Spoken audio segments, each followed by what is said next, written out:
Eu não sei qual é o processo que você está passando, se você está em uma religião atualmente, se você está dentro do sistema religioso, mas hoje eu vou dividir com vocês aqui a minha experiência e te contar o porquê que eu decidi sair de dentro do sistema religioso, sair da igreja evangélica onde eu congreguei por mais de 10 anos.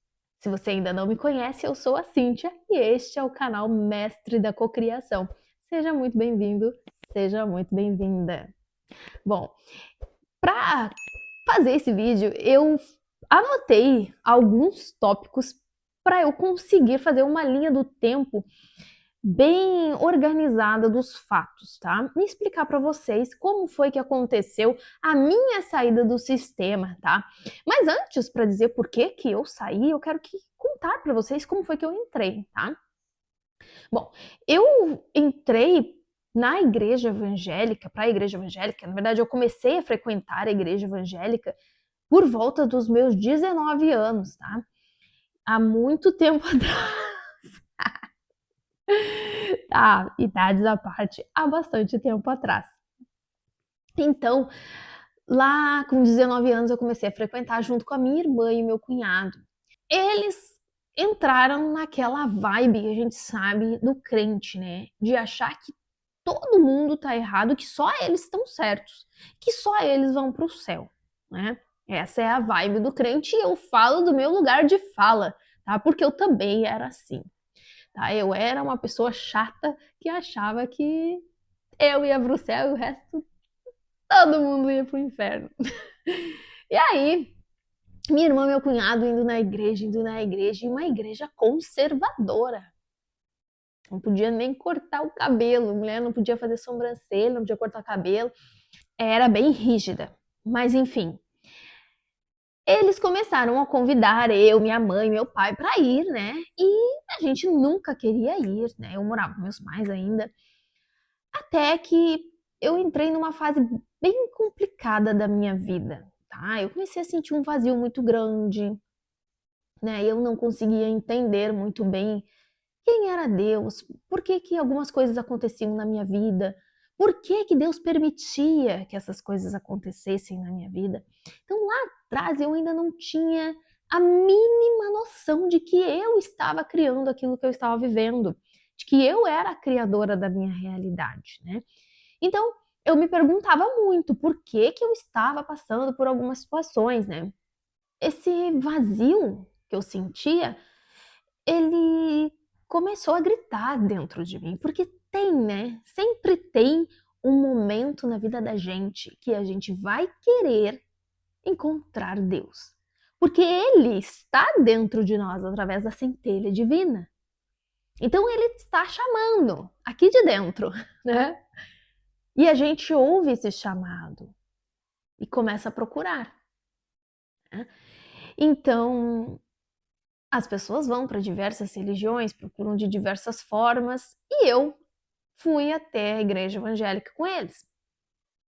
E lá eu senti coisas boas, né? As pessoas me receberam bem, e achava legal, tinha música, né? Tinha um ensino da Bíblia. E aí continuei indo. Só que a questão é que eu não me sentia é, à vontade com aquela questão de mulher não poder cortar o cabelo, não poder fazer sobrancelha, ter que usar só saia, né? Então eu não me via, né, vivendo daquela forma. Aí o que eu fiz? Eu comecei a visitar outras igrejas, né? E numa dessas eu gostei muito do lugar, tudo mais, e comecei a frequentar essa outra igreja sozinha, né? Na época eu tinha terminado um relacionamento, que eu saí bem desse relacionamento, mas o final não foi um, um, um final bacana, né? Essa pessoa traiu, mentiu pra mim, enganou. Então eu estava, né, é, num momento de fragilidade, vamos dizer assim. Então fui para o sistema religioso e lá comecei a congregar nessa outra igreja, tá? Batizei, fiz batismo nas águas lá. E eu ganhei, dentro de pouco tempo, um cargo de liderança, né? Porque viram em mim, né, essa qualidade de conseguir liderar. Então, eu fui ser líder de jovens na igreja, cantava, pregava na igreja. E chegou um momento em que eu comecei a questionar algumas coisas, porque eu comecei a estudar a palavra, tá? Mas eu mesma, eu comigo mesma e Deus, né? E algumas coisas não batiam com o que era ensinado lá no, dentro da igreja, dentro do templo, né? Então, uma das primeiras coisas foi o dízimo. Eu anotei aqui. Me chamou muito a atenção a questão do dízimo. Porque eu comecei a estudar e eu vi que não era bem assim, não. O dízimo era algo lá do Antigo Testamento, né? O dízimo não era dinheiro. Enfim, eu não vou entrar aqui no mérito, tá? Da base bíblica, tá? Porque esse vídeo ficaria longo demais. Mas eu fiz um estudo na época. Eu tenho esse estudo até hoje. Eu penso em transformar ele num e-book, trazer para vocês aqui, porque até li ele esses dias e ele realmente é muito bom. Porque eu coloco base bíblica por base bíblica. Só que aí eu vou dizer uma coisa para vocês. Eu não usava só a Bíblia normal. Sentava em casa e olha o que eu tinha. Eu usava o Evangelho transliterado do grego por português. Eu usava versões em hebraico e buscava o significado, a tradução palavra por palavra. Eu conversei com professores de hebraico. Eu levei questões para eles. Teve um professor que conversou comigo que sanou muitas dúvidas com relação à tradução, tá? À linguagem, a significado de palavras. Então eu fui a fundo. Eu fui a fundo. Um livro que eu li também que foi muito importante nesse percurso, eu vou dizer para vocês agora, mas eu anotei outros também aqui, outro livro, e eu vou dizendo para vocês se vocês tiverem interesse aí, quem estiver ainda no sistema e tiver interesse. Um deles foi Cristianismo Pagão, de Frank A. Viola. Esse livro é fenomenal. Ele é muito bom. Então, eu li esse livro aqui, ele traz muitas referências, muito embasamento, tá? E eu fiz o meu próprio estudo. Então, eu fui lá, eu li a Bíblia, eu pegava as palavras, eu pegava os livros do Antigo Testamento em hebraico, eu trazia a palavra original pro português, eu via qual o significado, e muitas têm uma abertura muito grande, né? De uma palavra você consegue tirar dezenas de interpretações.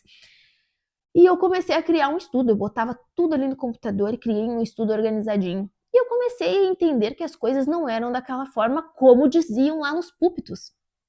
E aí um dia, numa conversa com o meu cunhado, que se formou em teologia, né, então já teólogo, ele disse uma coisa que para mim foi uma grande virada de chave, né? E eu espero que ele não fique chateado de eu contar isso nesse vídeo aqui, mas foi algo que ele me falou e faz parte da minha história, eu não posso deixar isso fora. Mas ele disse que no curso dele lá, né, o professor disse que o dízimo, ele não existe mais. O professor, no curso de teologia, disse isso. Mas que não era para eles pregarem isso em cima do púlpito. Aquilo ali para mim foi assim, ó, um balde de água fria, mas também a grande virada de chave, a grande tirada do véu, sabe? Porque a partir do dízimo, o dízimo foi a abertura para tudo. Eu comecei a esmiuçar tudo, sabe? Aí eu peguei a questão do dízimo, então comecei a buscar, né, nos originais ali, nas originais que eu chamo, tá, gente? No idioma original, tá? Comecei a ler também os evangelhos apócrifos, tá? Deixa eu tomar uma aguinha aqui. Busquei informações nos evangelhos apócrifos, em outros livros apócrifos também, como o de Enoque, tá?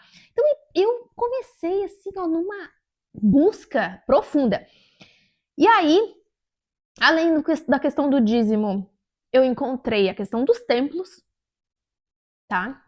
Que é a própria palavra testifica que não existem mais, que não é para existir, que o templo não é de pedra, que o templo somos nós, pastores e obreiros. Toda essa questão de pastores e obreiros, a própria palavra testifica contra. Não é como dizem por aí. Então caiu pilar por pilar. Começou a cair pilar por pilar. Batismo nas águas como uma obrigação, como se fosse algo mágico, né? O que é um simbolismo apenas, que eles transformaram num ritual mágico. Santa Ceia, gente, a Santa Ceia. A Santa Ceia é uma das mais chocantes, né? Então, tudo começou a cair, pilar por pilar.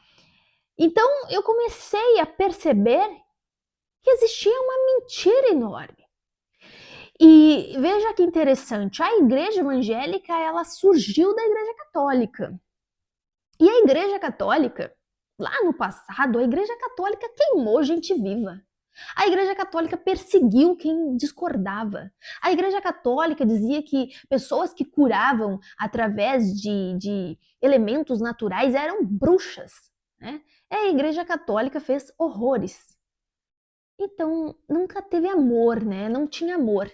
E se não tinha amor, eu me pergunto aonde estava Deus.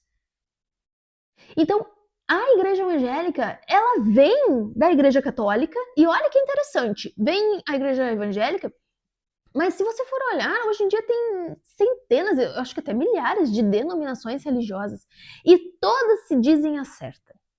Se você for na Batista, eles vão dizer que os assembleanos estão errados, por isso, por aquilo. Se você for nos assembleanos, lá na Assembleia de Deus vai dizer que os batistas estão errados, ai, são muito liberais, isso, aquilo.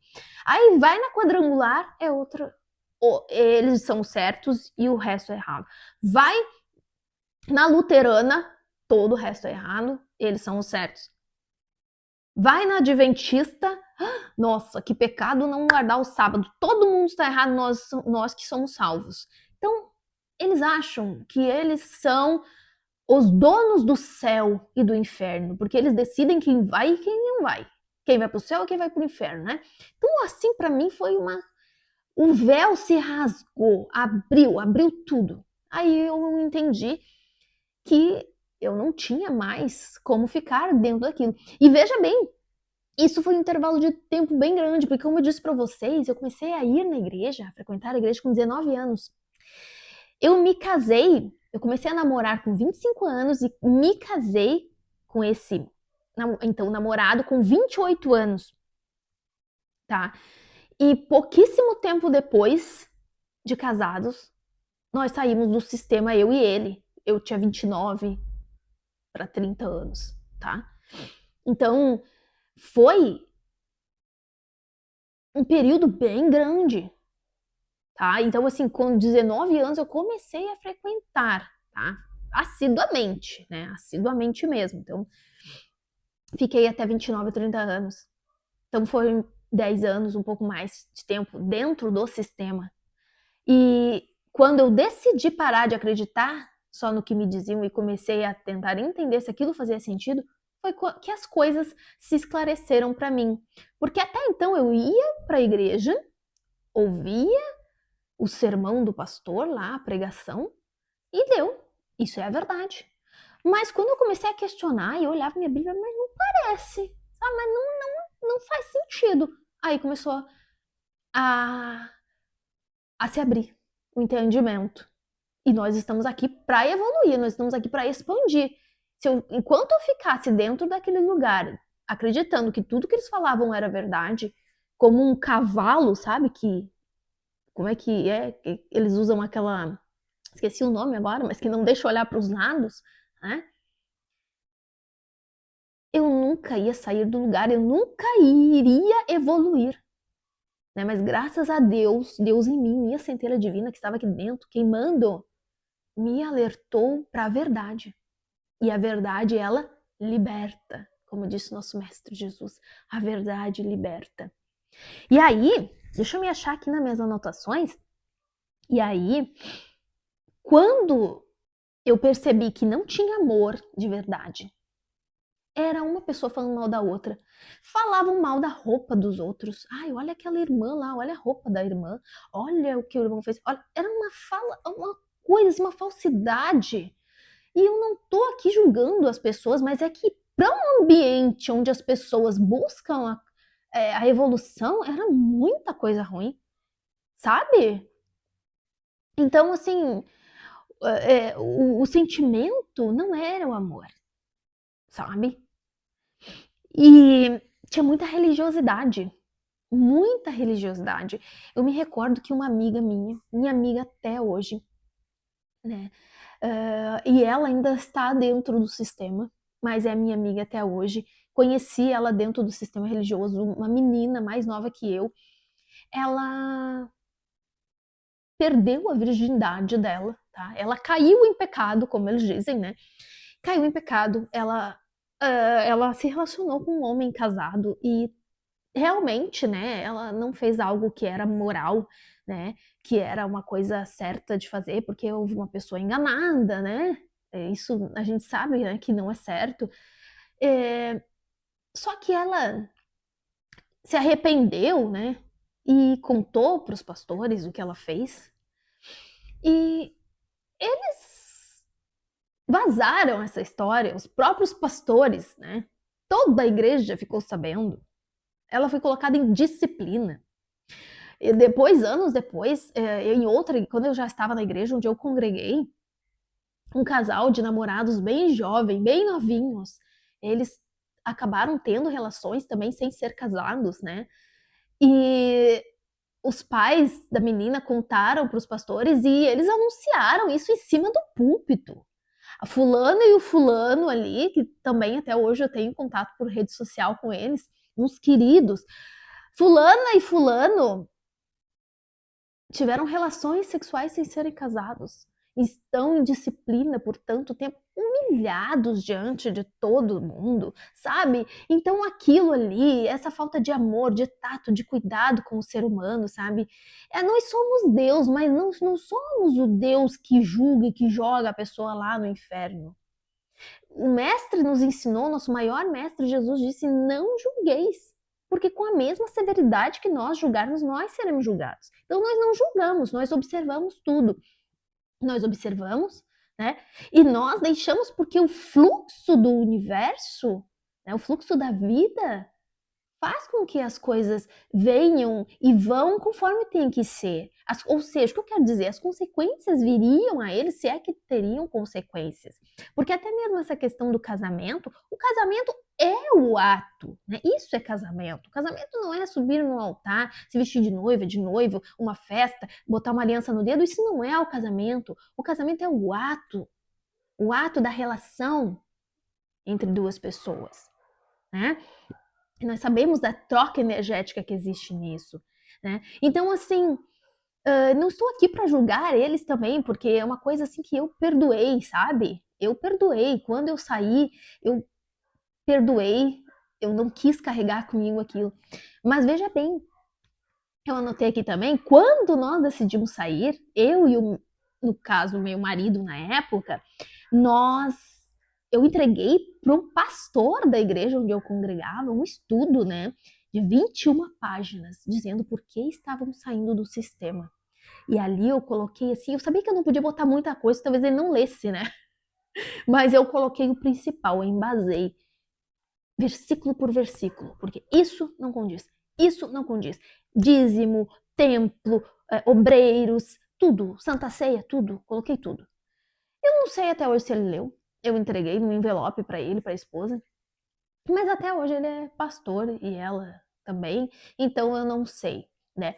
Mas de uma coisa eu sei, né? A pessoa abre os olhos e enxerga se ela quer, né? Ela consegue ver e sair da cegueira e acordar se ela quer. Então,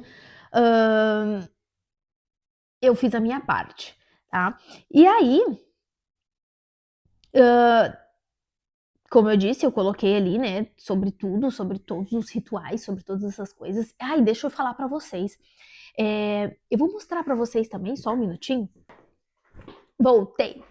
Deixa eu mostrar pra vocês um livro, um evangelho muito bom que eu utilizei. Esse aqui, o Novo Testamento, ó, interlinear analítico, tá? É muito bom. Ele traz as palavras no grego, tá?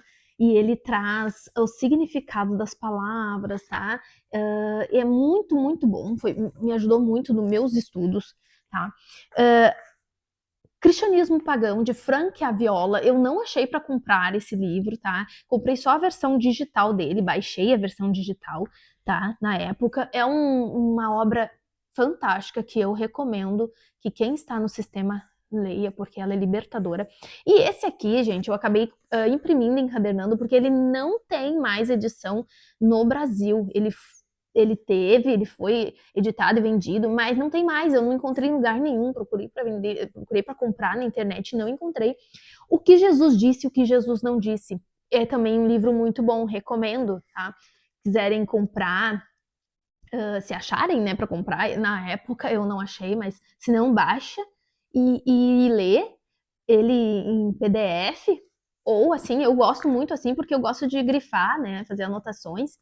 Então, obras que foram bem importantes, né, na condução dos meus estudos e para encontrar respostas. E então, depois que eu saí do sistema religioso, eu comecei a realmente me relacionar com Deus, tá?